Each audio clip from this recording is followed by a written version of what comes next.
Hello, welcome to this month's video from elttraining.com. I'm Jo Gakonga, and this month we're going to be talking about teaching beginners. Let's start with some thoughts generally about teaching beginners. It can be one of the most difficult levels to teach, I think. I think most teachers would probably agree with this. Arguably, in the words of Tracy Chapman, start from zero, you've got nothing to lose. But the difficulty is that it's quite hard at the beginning. The first words are often the hardest ones to remember, especially if you're coming from a language which isn't related to English. There's a bit of a balance between the good and the bad here. On the good side, learners will learn very quickly.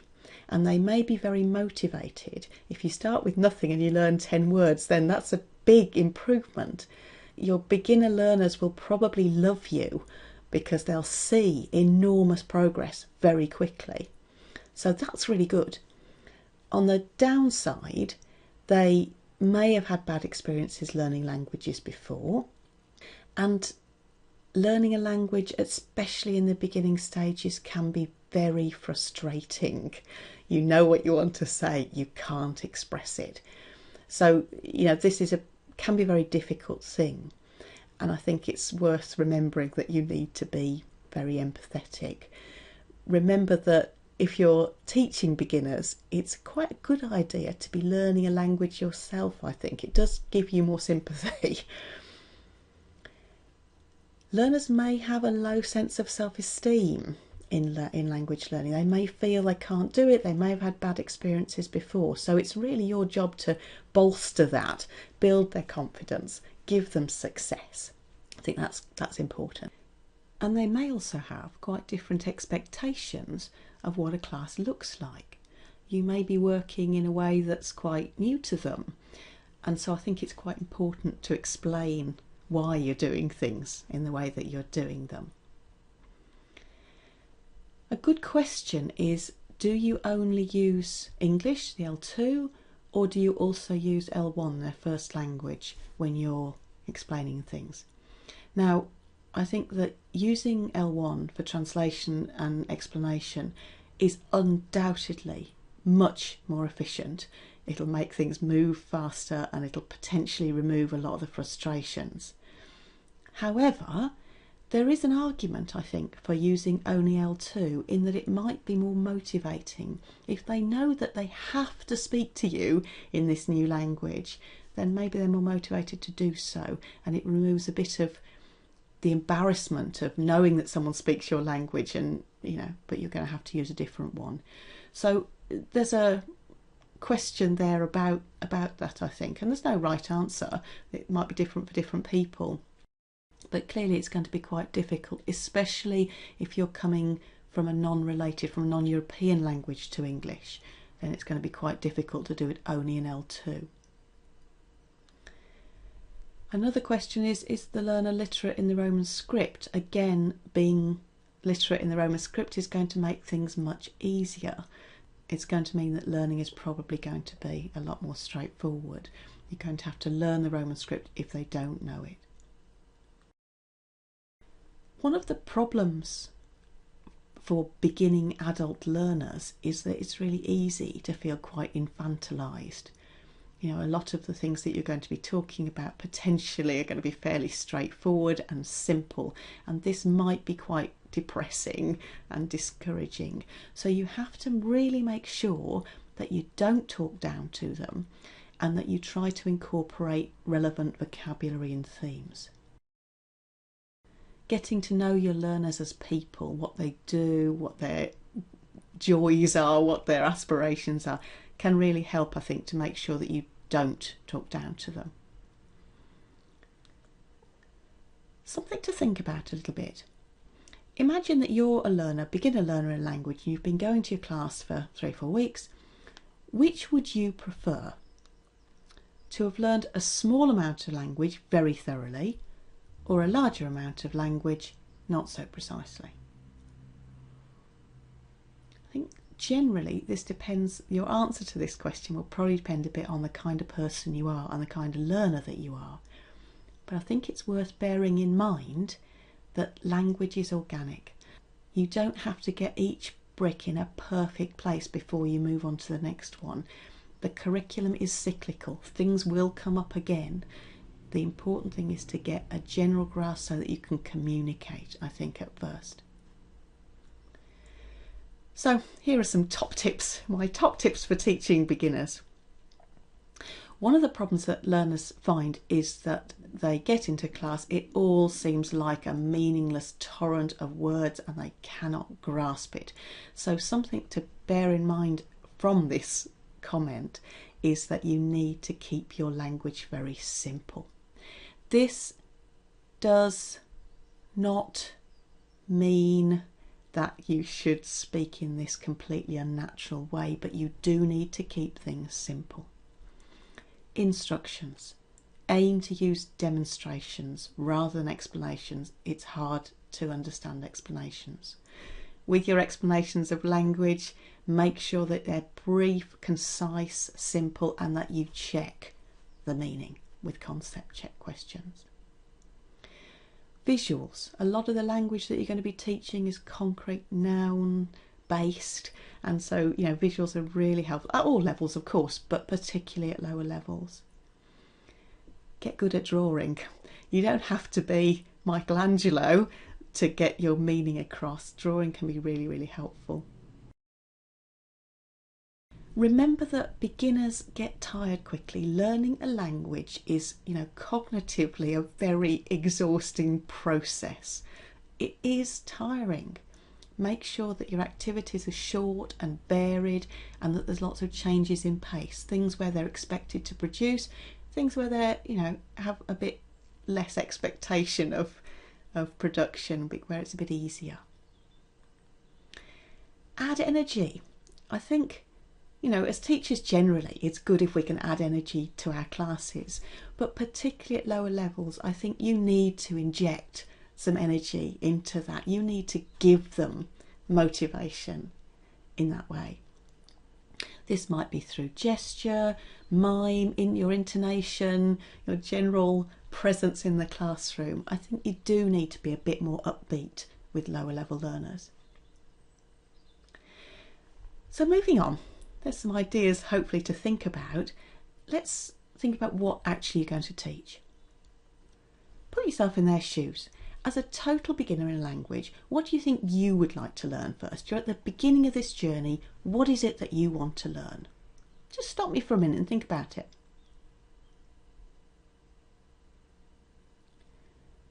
Okay, it's likely. Now, I think you have to be a bit careful because things like colours, numbers, days of the week, time, which are kind of finite, you can learn, and they're a certain block of language. They're tempting to teach at the beginning, as I say, because you feel as if you can finish them. I think the difficulty with these, spending time on this kind of thing, is that they're not that helpful in terms of general communication. If I know all my colours, numbers, days of the week, months of the year, I'm still not going to be able to say anything very useful. So whilst I'm not saying that that's, that you shouldn't teach that, I think you need to be careful about giving priority to language that gives them some ability to communicate something useful. Greetings are the obvious one to start with, of course, but also lots of useful phrases, this sort of thing, classroom language, language to help them learn. Cover the walls with that kind of stuff. Personalised language. Where do you come from? What do you do? These sort of things. I've got 6 brothers and sisters. I've got, a house, that sort of thing. I've got long hair. This sort of language which expresses things about my personal life. Ask learners what they want to say in their first language and translate it for them. I think it's with adults, they'll know what they want to express. Ask them, find out. It's quite possible that there might be, at the beginning, quite a silent phase. So total physical response can be quite useful in not expecting them at the beginning to produce very much, but asking them to understand. So ask them to stand up, sit down, walk to the door, give me the pen, give the pen to Sally, whoever it is. So that kind of language where you're expecting them to do things and to understand, but not actually to produce language. This can be quite comforting in the early stages of learning a language. Functional language, of course, how to go shopping, what to say in a cafe. Building dialogues is really helpful. Let the learners build it with the learners. So rather than giving them a whole dialogue to start with, build it up with them. Let them do the work. So I go into a cafe, what does the waiter say? Hello, what would you like? Okay, now they're not going to know that, but you can input that. Okay, so what do I want? I want a coffee. What kind of coffee? Black coffee. Okay, how can I say this? I'll have a black coffee, please. Drill this language. I'll have a black coffee, please. I'll have a black coffee, please. I'll have a white coffee, please. I'll have a black tea, please. The waiter might ask you, anything to eat? Anything to eat? Again, drill this language. Do you have any cake? Think about the connected speech issues. Do you have any? Do you have any? Do you have any cake? Yes, we've got some nice chocolate cake. Yes, we've got some nice chocolate cake. Think about the intonation. Drilling, lots and lots of drilling at this level is very, very helpful. And they're building this up with you. Great, I'll have a piece of that. Thanks. Great, I'll have a piece of that. Thanks. You're building this up with them and you're practicing it. Lots and lots of practice.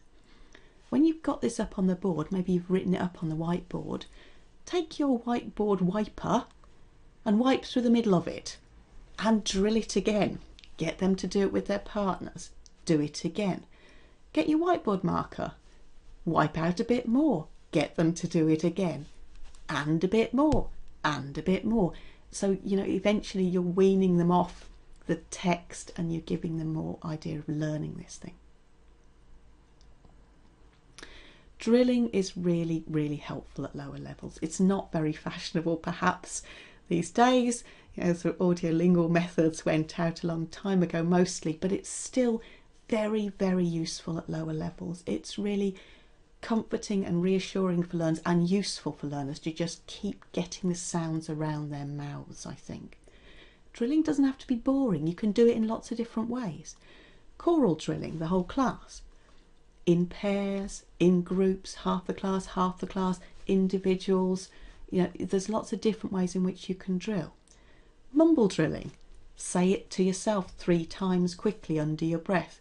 I'd like a cup of coffee, I'd like a cup of coffee, I'd like a cup of coffee, I'd like a cup of coffee. 4 times. You can get them to do this kind of thing maybe. Again, it's just getting it around your mouth. Chanting, jazz chants, chanting to music. This can be really good too, really, it's motivating and enjoyable for learners. Teaching grammar at this level, I think, should largely be in chunks of language, so more of a functional level. It doesn't need to be greatly analysed, I don't think. So did you go to the cinema? Did you see the film? Did you have dinner with your friend? So, that simple chunk of language gives you a lot of opportunity then to ask past tense questions. Would you like? I'd like, would you like, I'd like. You don't need to analyse what's there. I think it's worth learning just as a chunk. I don't want. So we've got negative auxiliaries here. We don't need to analyse that in any way. It can be learned as a chunk. There's a table in the room. There's a chair on the chair near the table. We don't need to analyse this particularly. Words. Learners need words. Beginner learners need words. They need lots and lots and lots of vocabulary. This is really key. You want high frequency vocabulary and you want words with high surrender value. So word like big, for example, you can use in lots of different circumstances. It's a pretty general word. You can use it in any situation. Small. Verbs like get and give and take and put, very high surrender value words. These are really useful. This is the sort of thing you need to focus on. Cognates are helpful if you're learning from another European language. Of course, they're helpful. It gives you some confidence. So do exploit this, but beware, of course, of false friends. The sensitive, the sympathetic, these kind of things. Beware of those. Recycling is hugely important. People don't learn the first time they learn something. They tend to need a lot of repetition. You could have flashcards. You could keep a vocabulary box. Keep recycling the words that they know, and not just words, but as I say, chunks of language, chunks of grammatical language, chunks of, I think a cup of coffee, for example. That word phrases like this are really helpful. Cards can be really useful. You can do some nice work with putting words on cards and making sentences with them, for example.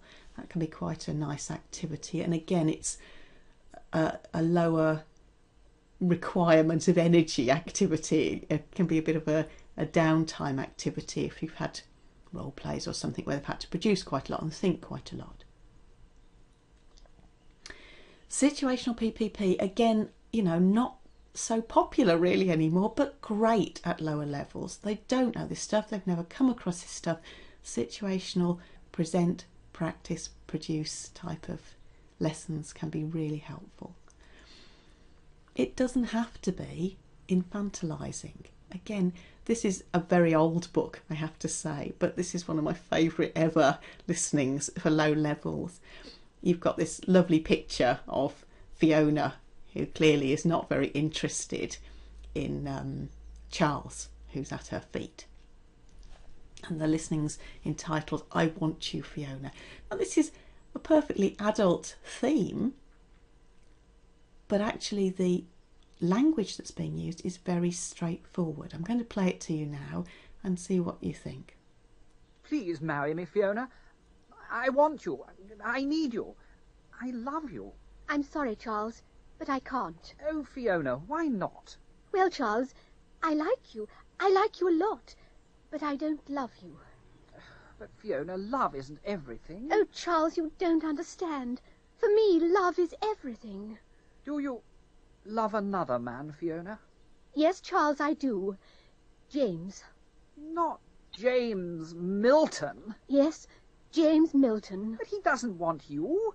He's engaged. I know. But, Fiona, James isn't a rich man. I can give you everything. What do you want? Clothes? Money? Travel? A big house? No, Charles, I don't want those things. I only want James. So although clearly the theme is adult and it's quite funny, I think, you've got very straightforward language. I want you, I need you, I love you, I don't want you, I only want James. So it's very straightforward language, although it's quite interesting. Another place for good listenings for lower level learners is ELLLO.org. They have listenings for all sorts of levels, but they've certainly got quite a lot of authentic, semi-authentic at least, listenings for lower level learners. So that's worth looking at. You've got things like this. You have the listening, you've got the transcript, you've got suggestions for how to use it, you've got a quiz. So it's quite helpful, I think. Possibly in the classroom, certainly outside the classroom. Picture stories are really great for both reading and speaking purposes. Again, this is a very old one, and I'm afraid I don't even know where this came from. It comes right from the very beginning of my teaching days, but I still really enjoy it. It perhaps looks a little bit dated, but I like it. Picture stories generally, I think you've got, again, visuals supporting comprehension, which is really important. Give them the pictures. Get them to just identify things. Buildings, lift, old man, hat, numbers, this sort of thing. And then you can read them the story or give them the story. Here's the story. A countrywoman goes to the city for the first time. She sees buses, cars, tall buildings. She goes into a building and looks around. She sees an old man standing next to some doors. He presses a button and the doors open. He goes inside and the lights over the doors change. 1, 2, 3, 4, 5, and back again. 5, 4, 3, 2, 1.